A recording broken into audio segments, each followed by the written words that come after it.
হামজা চৌধুরী হামজা চৌধুরী হামজা চৌধুরী বর্তমান সময়ে বাংলাদেশে ক্রীড়া জগতে আলোচিত সবথেকে বড় একটা নাম হামজা চৌধুরী।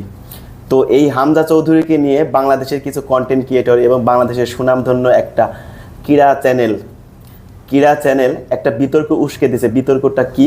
বাংলাদেশের সবথেকে বড় সুপারস্টার ক্রীড়া জগতে কে, হামজা চৌধুরী না সাকিব আল হাসান? এই বিষয়টি নিয়েই আজকে আমার এই ভিডিওটি, সঙ্গেই থাকুন।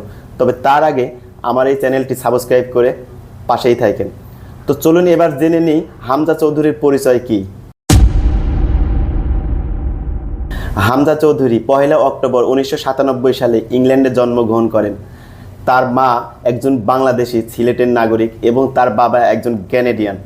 ছোটবেলা থেকেই ফুটবলের প্রতি তার অগাধ আগ্রহের কারণে লেস্টার সিটির যুব দলে তিনি অংশগ্রহণ করেন এবং লেস্টার সিটি থেকে তিনি প্রশিক্ষণ গ্রহণ করেন ফুটবলের উপরে এবং 2015 সালে লেস্টার সিটির মেন দলে সুযোগ পায়।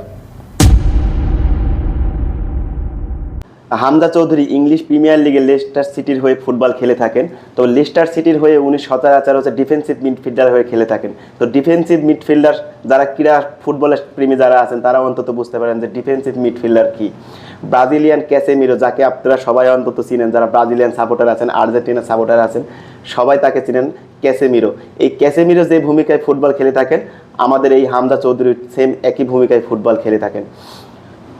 আপনারা হয়তো ভাবতে পারেন বা বলতে পারেন যে ইংল্যান্ডের একটা ক্লাবের হয়ে একটা ফুটবলার ফুটবল খেলে থাকে, তাকে নিয়ে এত মাতামাতি করার কি?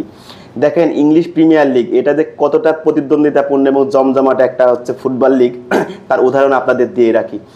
Spanish La Liga, Real Madrid, Barcelona, Atletico Madrid, যেখানে মেসি, রোনালদো দীর্ঘদিন ফুটবল খেলেছিল, আমরা সবাই জেনে থাকি স্প্যানিশ লা লিগা। দেখেন, এই লা লিগায় অংশগ্রহণ করে 20টা দল।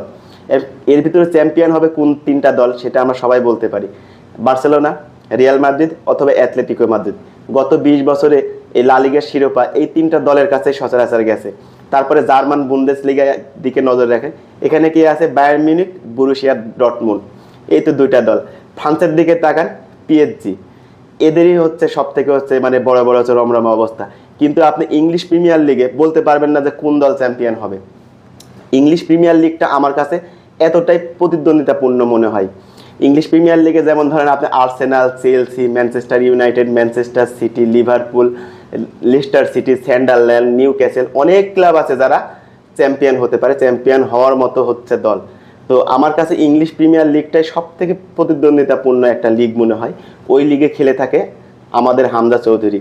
ওই লিগে লিস্টার সিটি নামে যে একটা ফুটবল ক্লাব আছে, সেই ক্লাবের হয়ে 2015 সালে ওই লিগের চ্যাম্পিয়ন হওয়ার গৌরব অর্জন করে আমাদের এই হামজা চৌধুরী। আর ওই হামজা চৌধুরী এখন বর্তমানে বাংলাদেশ ফুটবলের জাতীয় দলের হয়ে খেলবে। এজন্যই হামজা চৌধুরীকে নিয়ে এত রিউমার, এত উন্মাদনা, এত কথাবার্তা চলতেছে। এবার বলি হামজা চৌধুরীর অর্জনসমূহ। হামজা চৌধুরীর সবথেকে বড় অর্জন 2015 সালে লেস্টার সিটির হয়ে ইংলিশ প্রিমিয়ার লিগ জিতা এবং 2021 সালে FA কাপ জিতা। এছাড়াও হামজা চৌধুরী ইংল্যান্ডের অনূর্ধ্ব 21 দলের হয়ে অংশগ্রহণ করছে। এটাও কিন্তু একটা বড় অর্জন হামজা চৌধুরী তার ফুটবল ক্যারিয়ারের জন্য। এবার আমরা জানি বাংলাদেশের সাকিব আল হাসান সম্পর্কে। সাকিব আল হাসান তার ক্রিকেটীয় পারফরমেন্স দিয়ে বাংলাদেশ ক্রিকেটকে আন্তর্জাতিক পর্যায়ে একটা সুনাম অর্জন করান। তাছাড়াও সাকিব আল হাসান কিন্তু নানান সময় নানান রকম বিতর্কের সাথে কিন্তু নিজেকে সংশ্লিষ্ট করে ফেলেছিলেন, যেমন শেয়ার বাজার কেলেঙ্কারি, তারপরে আপনার জোয়ারি প্রতিষ্ঠানের সাথে চুক্তির একটা কেলেঙ্কারি, তারপরে সর্বশেষ আমি ডামি নির্বাচনে অংশগ্রহণ করে MP হওয়ার মতো নানান বিতর্কিত কাজে কিন্তু সাকিব আল হাসান নিজেকে সংশ্লিষ্ট করে ফেলেছিলেন একসময়। সাকিব আল হাসান এবং হামজা চৌধুরী কে বড় সুপারস্টার, ওই বিতর্কে আমরা না যাই। সাকিব আল হাসান বাংলাদেশের ক্রিকেটকে অনেক কিছুই দিছে এবং তার বিতর্কিত কিছু অধ্যায়ও আছে, আমরা সে সকল কথাবার্তা এখন না বলি। হামজা চৌধুরীর ক্যারিয়ার বাংলাদেশ ফুটবলের হয়ে কেবলই মাত্র শুরু, তার জন্য অনেক অনেক অনেক শুভকামনা রইল। আর আপনাদের মতামত অবশ্যই একটু কমেন্টে জানাবেন, লাইক কমেন্ট করবেন, তাহলে অন্তত এই ধরনের ভিডিও করার ইন্সপাইরেশন, আগ্রহ অনেক বেড়ে যায়। ভালো থাকবেন, খোদা হাফেজ।